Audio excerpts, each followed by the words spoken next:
السلام علیکم ورحمۃ اللہ وبرکاتہ۔ ایک سوال پوچھا گیا ہے کہ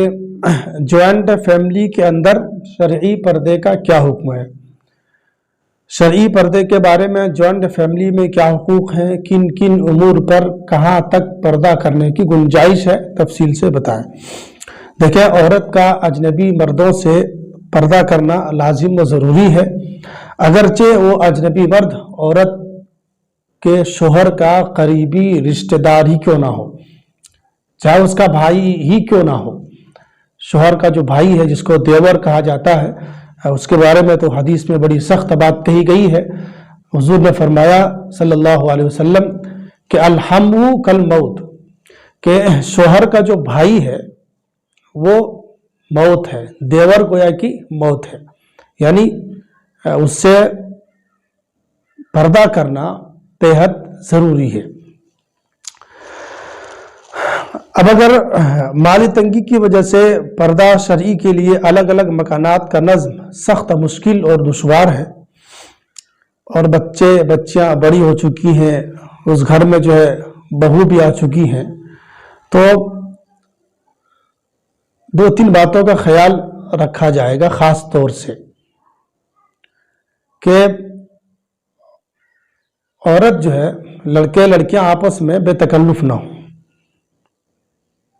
اور خلوت میں تنہائی میں جو ہے وہ سامنے نہ آئیں، اور بلا ضرورت جو ہے وہ مردوں کے سامنے نہ آئیں۔ اور مردوں کو بھی چاہیے کہ جب وہ گھر کے اندر داخل ہوں تو آواز نکال لیں، تاکہ عورتیں جو گھر میں بیٹھی ہیں وہ سترک ہو جائیں اور پردہ کر لیں۔ اور اگر عورتوں کو نکلنا ہے، ایک تو ایک کہ عورتیں جو ہے بلا ضرورت مردوں کے سامنے نہیں آئیں گی، اگر نکلنا ہی ہے تو جو ہے کوئی موٹا کپڑا بدن پر ڈال لیں، جس سے بال وغیرہ جو ہے نظر نہ آئے۔ البتہ اگر چہرے اور ہتھیلیاں اگر کھلی ہیں تو اس کی پھر گنجائش ہے۔ تو اگر ان باتوں کا اگر خیال رکھا جائے گا تو پھر وہاں پر گنجائش ہے رہنے کی۔ اس کے علاوہ جو اجنبی ہے، جو غیر محرم ہے، وہ ہمیشہ کے لیے غیر محرم ہی ہوں گے، وہ اجنبی ہی ہوں گے، کسی بھی حال میں اس سے پرینک ہو جانا اور جو ہے قریب ہو جانا اور جو ہے گفتگو کر لینا، یہ قطعاً حرام ہے۔ اس کے علاوہ جانتے ہوئے بھی کہ جو ہے فلاں میرے لیے اجنبی ہے، غیر محرم ہے،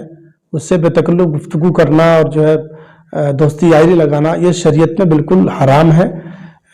جس گھر میں یہ سب کرتوتیں ہوتی ہیں تو پھر اس گھر میں جو ہے نہ برکتیں ہوتی ہیں، نہ رحمتوں کا نزول ہوتا ہے،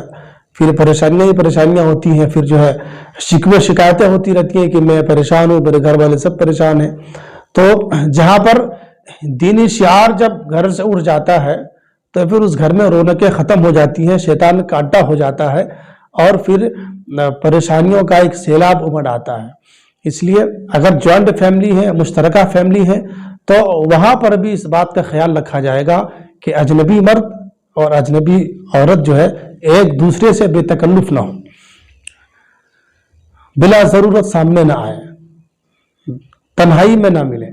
تاکہ جو ہے کم از کم پردے کا اہتمام اگر ہوگا، اگر شرم و حیا اگر باقی رہے گی تو انشاءاللہ پھر گھر میں برکتیں ہوں گی۔ اور اگر اللہ تعالیٰ مال میں گنجائش دے دے، وسعت دے دے،